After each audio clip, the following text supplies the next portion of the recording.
행하라 하시니라. 아멘. 네, 오늘은 손을 내밀어 그에게 대시니 라는 제목으로 말씀을 함께 나누도록 하겠습니다. 마태복음 8장에서 9장에는 예수님의 실제적인 행적들, 그러니까 예수님과 관련 있는 사건들에 관하여서 기록이 되어져 있는데요. 이것은 마태복음 5장에서 그 7장에 예수님이 산상수훈이라고 불리는 설교를 하신 후에 그러니까 예수님이 이 말씀을 마치시고 산에서 내려오셨다라고 하는 기록이 있거든요. 그러니까 예수님의 설교를 들었던 사람들, 그리고 예수님에 대한 이렇게 소문이 많이 퍼져 나갔습니다. 예수님에 대한 소문을 들었던 사람들이 예수님을 따르면서 예수님을 만나기 위하여서 예수님에게로 막 몰려듭니다. 우리가 이제 인산인해를 이루었다라고 이야기를 하잖아요. 그러니까 이제 마태복음 8장에 가면 예수님이 아까 말씀드렸듯이 산상수훈, 산에서 예수님의 말씀을 전파하시고 내려오실 때 8장에 가면 수많은 사람들이 몰려들어서 이제 예수님을 한번 만나보겠다고 이제 예수님을 내려오시는 그 순간에 막 사람들이 몰려듭니다. 이제 오늘 이게 이 마태복음 8장이 그 장면이에요. 근데 그렇게 막 사람들이 몰려드는 가운데에서 이 마태복음 8장이 시작을 하는데, 그때 한 나병 환자가 예수님을 막 만나려고 막 나오는 거죠. 이 마태복음 8장 1절에 보면 예수께서 산에서 내려오시니, 이렇게 말씀을 마치시고 산에서 내려오시는데 수많은 무리가 막 따른 겁니다. 그때 한 나병 환자가 나와 절하며 이렇게 시작을 하고 있죠. 이 나병 환자는 예수님께 나와서 뭐라 그러냐면 자신의 병을 고쳐주실 것에 대해서 막 간청을 합니다. 이 나병 환자의 사건이 마태복음에 나온 예수님의 첫 번째 병 고침이며 이적이었습니다. 이 나병 환자의 간청은 간절하며 절박한 것이었죠. 이 간절하며 절박한 나병 환자가 정말 훌륭한 결정을 한 거죠. 사실 나병 환자의 입장에서는 훌륭한 결정을 한 겁니다. 사실 나병 환자는 이전까지는 예수님에 대해서 예수님을 만나본 적이 없었을 것입니다. 나병 환자는 일반 사람들과는 어울리지 못하는 삶을 살았을 거죠. 그가 어떠한 소문을 들었는지는 정확히 알 수는 없지만 아마도 그는 어디선가 예수님에 관한 소문을 들었을 거고요. 아마 예수님을 직접 보지는 못했을 거예요. 산에서 예수님의 말씀을 전했을 때 사람들 속에 섞여서 예수님을 만나지는 못했을 겁니다. 왜냐하면 나병은 사람들과 함께 있을 수는 없는 그러한 병이었거든요. 그러니까 그는 예수님에 관한 소문을 들었을 거고, 이 예수님이 권능을 갖고 있었다라는 것을 이 나병 환자가 들었겠죠. 그러니까 어떻게든지 이 예수님을 만나야겠다라는 것을 깨달았을 겁니다. 마태복음 7장 28절 29절에서는요, 무리들이 예수님의 가르치심에 놀랐다라고 말씀하고 있는데, 그 당시에 사람들이 예수님이 하시는 말씀을 통하여서 그가 보통 분이 아니라는 걸 깨달았고 그의 말씀에 권능이 있다는 걸 깨달았습니다. 그러니까 그러한 소문을 들었던 나병 환자도 예수님이 그런 분이다라는 소문을 듣고 이 소망과 희망을 가졌겠죠. 그래서 예수님을 만나면 내 병이 치유될 것이다 라는 확신을 가지고 예수님을 만나기 위해서 달려 나왔습니다. 나병 환자는 예수님이 자신의 구원자시며 자신의 병을 낫게 하실 분임을 알고서 예수님께 나왔습니다. 그런데 그가 예수님께 나왔을 때 그에게 놀라운 일이 벌어졌습니다. 그가 병을 치유함을 받았죠. 근데 그것 말고 또 한 가지 진짜 놀라운 일이 또 하나 벌어졌는데, 그가 예수님께 나왔을 때 예수님이 그에게 하셨던 행동입니다. 여러분 3절 한번 보십시오. 예수님께서 그에게 어떻게 하시냐면, 예수께서 손을 내밀어 그에게 대시며 이르시되. 예수님께서 어떻게 하셨다고요? 예수께서 손을 내밀어 그에게 대시며 이르시되 깨끗함을 받으라. 여러분, 예수님께서 나병 환자에게 손을 내밀어서 나병 환자의 몸에 대셨대요. 나병 환자를 만지셨대요. 여러분, 나병은 당시에 저주받은 병이었습니다. 사람들과 어울려 살지 못하는 병이었습니다. 성 밖에서 그들만의 촌락을 이루면서 살아야 되는 병이었습니다. 사람들을 만나면 나는 부정하다, 부정하다, 부정하다를 외치면서 자기 자신을 사람들과 격리시키면서 살아가야 되는, 한마디로 말해서 저주받은 병이었습니다. 더러운 병이었습니다. 스스로를 부정하다고 외치면서 살아가야 되는 병이었습니다. 사회적으로, 경제적으로 격리돼서 살아가야 되는 그런 병이었습니다. 여러분, 얼마나 이게 이거는 그냥 육체적으로 힘든 걸 떠나서요, 정신적으로도 너무나도 고통스러운 병이었습니다. 사람들은 그러한 나병 환자들이 가까이 오는 것 자체를 꺼려했고요, 모세의 율법에도 기록되어져 있기를 이건 부정하다라고 기록되어져 있는 그런 병이었습니다. 혹여 사람들은 그들이 가까이 오면 너무나도 그들을 가까이 오는 것조차도 꺼려하고 그랬던 병이었습니다. 그들의 삶은 너무 비참했을 것이 자명한 일이었죠. 그런데 그런 병을 가진 나병 환자에게 예수님이 하신 일은 너무 놀라운 일이었습니다. 예수님은 그러한 나병 환자에게 다가가셨고 손을 내미셨고 그 몸에 손을 직접 얹으셨다라는 거죠. 제가 예전에 한 친구하고 밥을 같이 먹은 적이 있습니다. 감기가 유행했던 시절이었는데 그 친구하고 그냥 아무 생각 없이 밥을 같이 먹었는데, 우리 한국 문화는 찌개를 하나 먹어도 같이 먹는, 숟가락을 섞는 문화잖아요. 근데 이 친구가 저한테 속였어요. 멀쩡한 것처럼. 근데 이 친구가 감기 말미였던 거죠. 왜 감기가 거의 끝물에 가면은 이렇게 겉으로 티가 안 나잖아요. 근데 감기를 되게 앓았다가 마지막에 이제 끝물이었던 것 같아요. 집에 갔는데 뭔가 느낌이 쎄한 거 있지 않습니까? 여러분 다 경험해 보셨죠? 뭔가 이렇게 코가 이렇게 따끔따끔거리고, 이거 뭔가 좀 이상한데? 그 다음부터 열이 나기 시작하고 한 몇 주를 앓아 누웠습니다. 그 다음부터 제가 무서워지기 시작하는 거예요. 뭔가 먹으면 너 아파 혹시? 너 뭔가 문제 있는 거 아니야? 계속 이렇게 물어보는 거 있죠. 여러분, 불과 우리가 작년 재작년까지 무슨 일을 겪었습니까? 네. 옆에서 조금만 기침 콜록콜록하면, 옆에서 조금만 기침하면 돌아서 길을 갔습니다. 옆에서 조금만 기침하면 돌아서 길을 갔고요. 그 사람 옆을 가지 않으려고 그랬고요. 무슨 일만 있으면은 여러분 그렇게 떨어져 있으려고 그랬고요.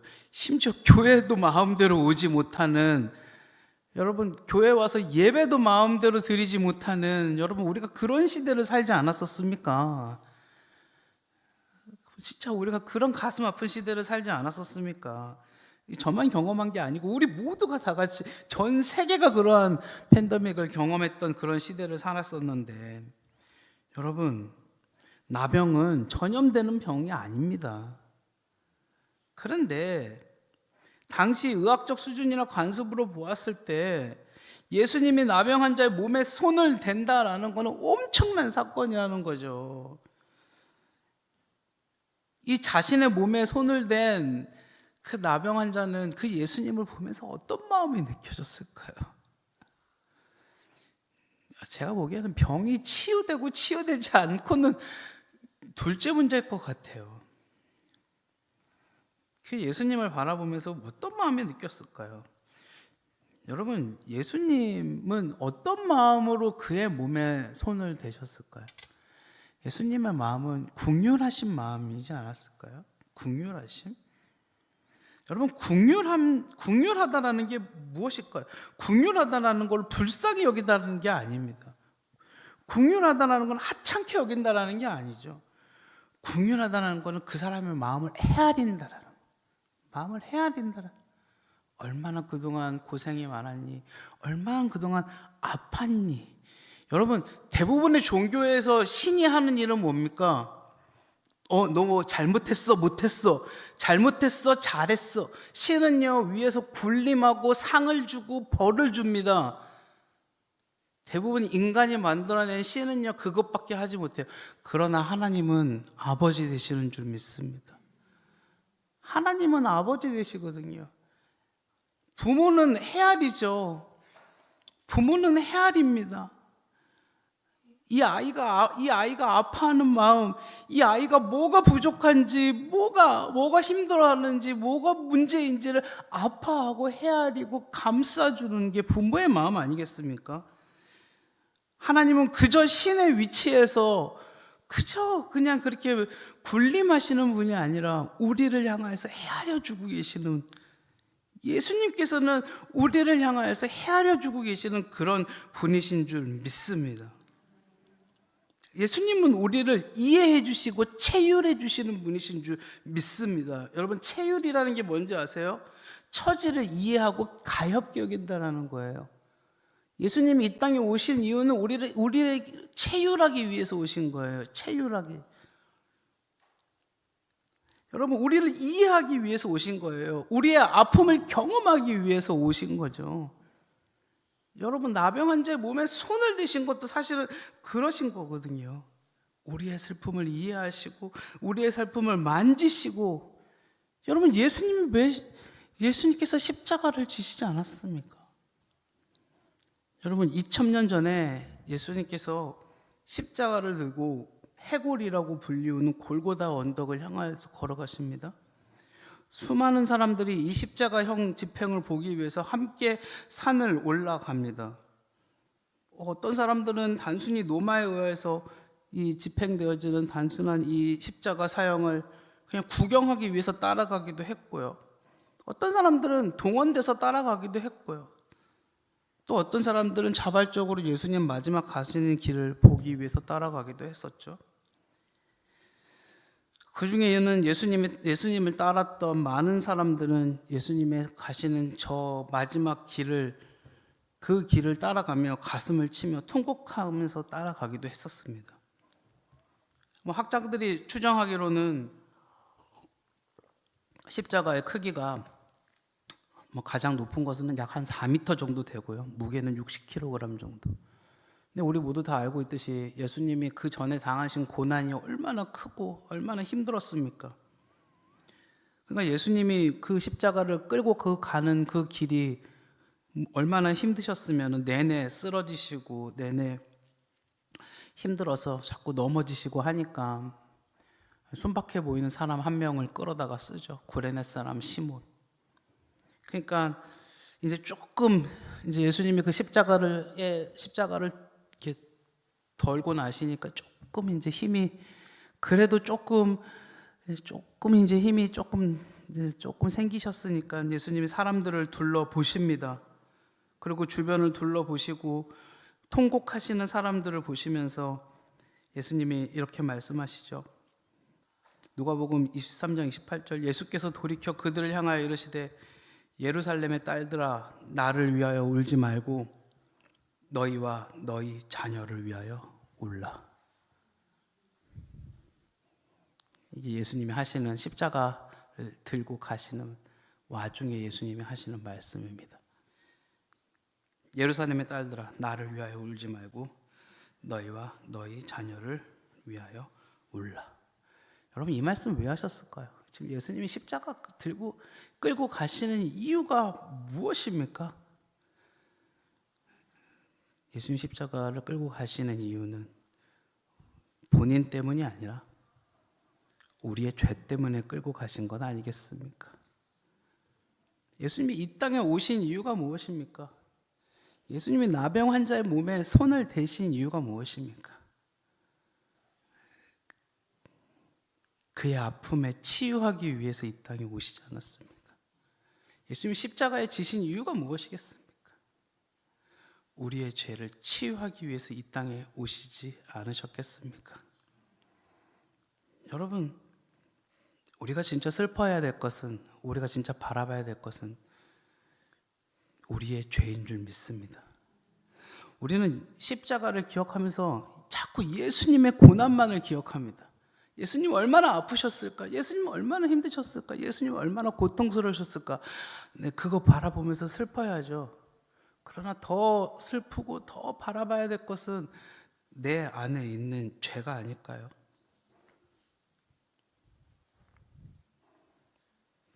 더 바라보고 더 슬퍼야 될 것은 내 안에 있는 죄가 아닐까요?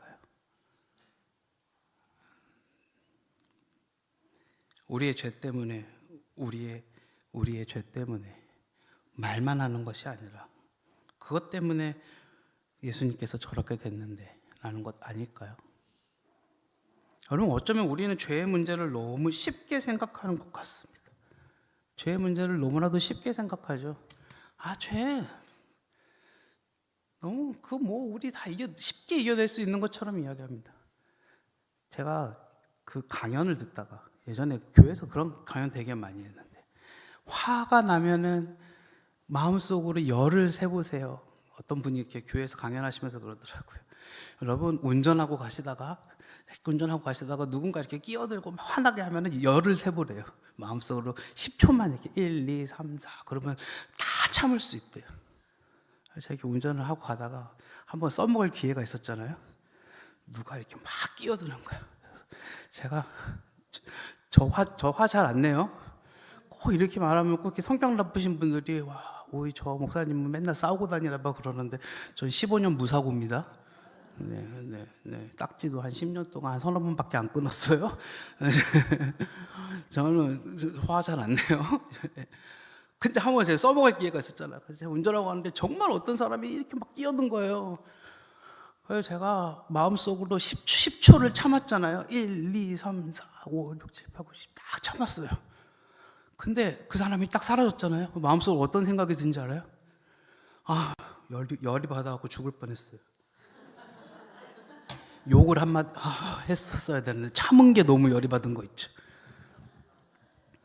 한 7일 동안 열이 받아가지고 한마디를 뱉었어야 되는데. 여러분, 그거 아세요? 사람들은 내가 열받은 거는 못 참는데 남이 열받는 거는 참으라 그래요. 내가 열받는 건 못 참으면서 남이 열받아서 막 뭐라 그랬으면 그것도 못 참는다고 너희가 주님의 자녀냐고 뭐라고 그래요. 네가 그러고도 그리스도인이냐고 뭐라 그래요. 근데 내가 똑같은 일이 벌어지면 씩씩거려요. 여러분들 이야기를 하는 게 아니라 제 이야기를 하는 거니까 괜찮아요. 모두가 다 괜찮아요. 이럴 때도 남 탓하고 있죠. 그러면은 이럴 때도 남 탓하고 있는 게 그래서 우리가 죄인인 거예요. 네. 여러분, 제가 그렇게 무서운 거라니까요. 혹시 지금 제가 이런 이야기하고 있는데 누군가 다른 사람 생각나셨어요? 그럼 죄인이에요. 내 생각이 안 나고 혹시 누군가 다른 사람이 생각나셨으면 그럼 죄인이에요. 이렇게 죄가 무섭다니까요. 지금 웃으신 분은 다른 사람이 생각나셔서 웃으신 거예요. 그럼 죄인이에요. 네. 여러분, 우리 죄는요 쉽게 안 바뀝니다. 되게 끈질깁니다. 우리 죄는 쉽게 안 바뀝니다. 같은 죄를 짓지 말라 그러잖아요. 근데 같은 죄를 날마다 지어요. 같은 죄를 날마다 지어. 같은 것에 날마다 무너지고, 같은 것에. 근데 감사한 건 뭔지 아세요? 그리스도인이 감사한 거는 다른 사람은 같은 죄에 날마다 무너지는지도 모르는데 우리는 날마다 후회라도 하고 우리는 날마다 기도라도 하고 날마다 그게 뭐가 문제인지는 알고 있잖아요. 하나님 앞에 그리고 반성하고 기도하고 매번 그것 때문에 아파하니까 그래도 그것 때문에 감사한 거죠. 정말 다행인 건 뭔지 아십니까, 여러분? 예수님이 나에게 그리고 우리에게 손을 대셨다라는 겁니다. 정말 다행인 거는 예수님이 나에게 그리고 우리에게 손을 대시기 위해 이 땅에 오셨다라는 사실입니다, 여러분. 그게 정말 다행인 줄 믿습니다. 정말 다행인 거는 예수님이 우리에게 손을 대셨기 때문에 우리가 회복될 줄 믿습니다. 이번 주간은 고난주간입니다. 우리가 예수님의 손에 닿음으로써 이미 새 생명을 얻었고 변화가 되었고 예수님처럼 다시 물론 죽겠지만 다시 우리도 부활하게 될 줄 믿습니다. 우리가 예수님처럼 부활하게 되는 그날까지 거룩함을 입어가며 주님의 자녀로서 살아가는 우리 모든 임마누엘 교회 성도들이 되기를 주님의 이름으로 축복드립니다. 우리 이 시간 함께 기도하겠습니다. 하나님 아버지 감사합니다. 우리에게 주님의 손이 닿았으니 주의 자녀로서 거룩한 백성으로 살아갈 수 있는 힘을 우리에게 늘 허락하여 주시옵소서. 감사드리며 주님의 이름으로 예수님의 이름으로 기도드리옵나이다. 아멘. 찬송가 304장 함께 찬송드리며 준비하신 예물 드리겠습니다.